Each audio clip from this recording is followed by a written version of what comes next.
हमारे अगले मुकर्रर हैं टोस्ट मास्टर गुलाम कादिर। तशरीफ में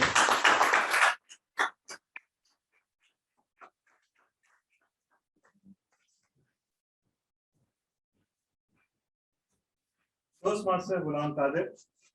मैं और मेरी कहानी टोस्ट मास्टर गुलाम कादिर।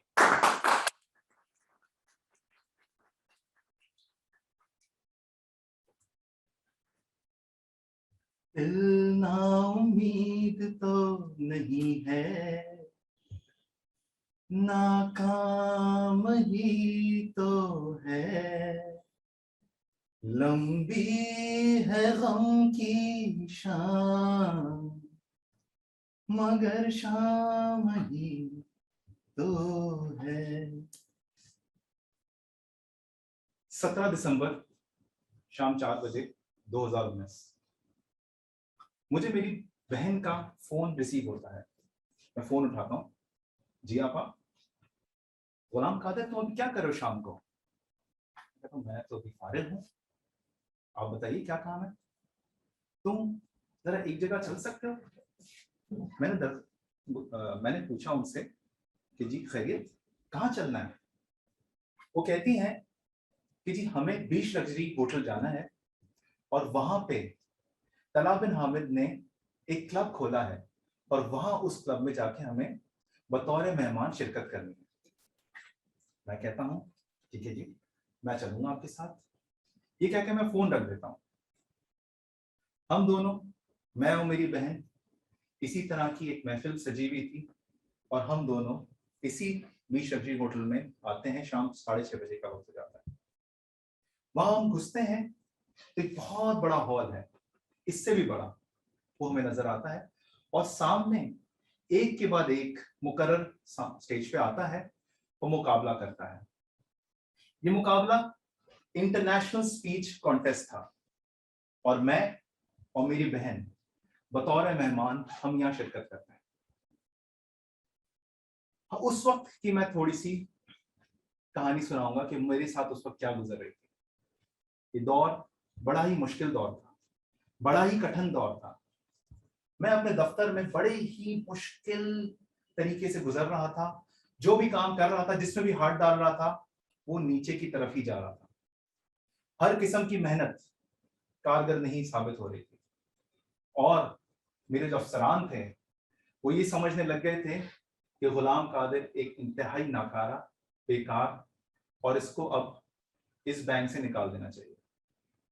ये अल्फाज तक मेरे कानों तक आए थे। खैर, अब आप खुद समझते होंगे कि उस दौर में मेरी खुद एतमादी कहां पर होगी। यकीनन इस जमीन के नीचे 6 फुट चली जा चुकी थी। मैं कभी भी किसी से गुफ्तगू करता था तो मुझे अच्छी तरह याद है कि मेरी आवाज यहां जाके गले में अटक जाती थी, हाथ कप आने लगते थे और ऐसा लगता था कि जमीन खुल जाए और मैं उसमें दफन हो जाऊं और आसमान टूट के नीचे गिर जाए। ये वो कैफियत थी जो लेके मैं इस टोस्ट मास्टर इंटरनेशनल में आया। लेकिन यक्के के बाद दीगरे हफ्तावार मुलाकात, हर हफ्ते एक तकरीर करना या टेबल टॉपिक में शमूलियत हासिल करना या किसी तकरीर को इवैल्यूएट करना, ये जब मामला चलते चले गए तो खुद ब खुद एक खुद एतमादी आती चली गई। खुद ब खुद एक दौर चल पड़ा और एक कहानी शुरू हो गई। लगभग कोई 2 साल हो चुके हैं मुझे टोस्ट मास्टर्स में आए, लेकिन अब मुख्तलिफ सिचुएशन है, मुख्तलिफ किस्म का दौर आ चुका है। लेकिन कहानी यहां खत्म नहीं होती है।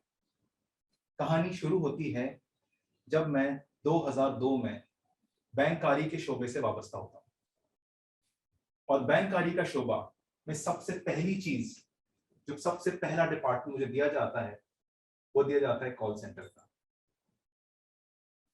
थर्ड पार्टी कॉन्ट्रैक्चुअल ये लोग कहलाते हैं और ये लोग फोन रिसीव करते हैं कस्टमर का। तो गालिबन जब भी कोई कॉल आती थी कस्टमर की, हम उस कॉल को आंसर करते थे, जवाब देते थे और कस्टमर को हम उसकी तमाम जितनी मुश्किलात हैं वो हम पूरी करते थे। खैर, ये तो वो था जो कि हम कॉल सेंटर में थे मौजूद। अब कॉल सेंटर की कुछ आपको कहानी बताता है। ये कॉल सेंटर जिस भी बैंक में या जिस भी इदारे में होता है, वहां लगभग कोई 80% खवातीन होती हैं और 20% हजरात होते हैं। हजरात बड़ी मुश्किल से उनको दिन का ड्यूटी मिलती है, ज्यादातर खवातीन को दिन की ड्यूटी मिलती है।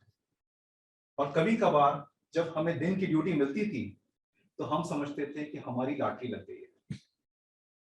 खैर, यही वक्त गुजरता चला गया और हमें एक पहला इश्क हुआ हमारी साथी कोलीग के साथ। तो वो इश्क यकीनन वो आगे कुछ ज्यादा बढ़ नहीं सका, लेकिन उसके बाद यक्के के बाद दीगरे 2 और इश्क हुए और उसके बाद इश्क हम कर नहीं सके क्योंकि हमारी शादी हो गई। तो खैर, ये दौर की सिलसिला चलता चला गया और इसी तरह से हमारे बैंकिंग के सेक्टर के कोई 19 साल गुजर चुके हैं। यहाँ पे मैं ये कहना चाहूंगा कि इस बैंकिंग सेक्टर के साथ साथ जो सबसे बड़ा हमें जो चैलेंज आता है वो आता है पब्लिक स्पीकिंग का। और ये चीज अगर हम टोस्ट मास्टर्स में आते हैं तो हम ज्यादा बेहतर से बेहतर बना सकते हैं। तो मैं जितने भी यहाँ पे हमारे मेहमान हजरात हैं या वो लोग जो अभी आज पहली दफा टोस्ट मास्टर्स की किसी किस्म की मीटिंग में आए हैं, मैं उनको एक तो खुशामदीद कहूंगा और मैं उनसे ये कहूंगा कि आप बिल्कुल सही जगह पे आए। इंशाल्लाह जिस मकसद के लिए आप आए हैं वो मकसद में मैं ये कहूंगा, क्योंकि मैं खुद इस पे बड़ा एतमाद है मुझे, 2 साल से मैं यहाँ पर हूँ, आप इसमें यकीनन कामयाब होंगे। शमा महफिल आपके हवाले।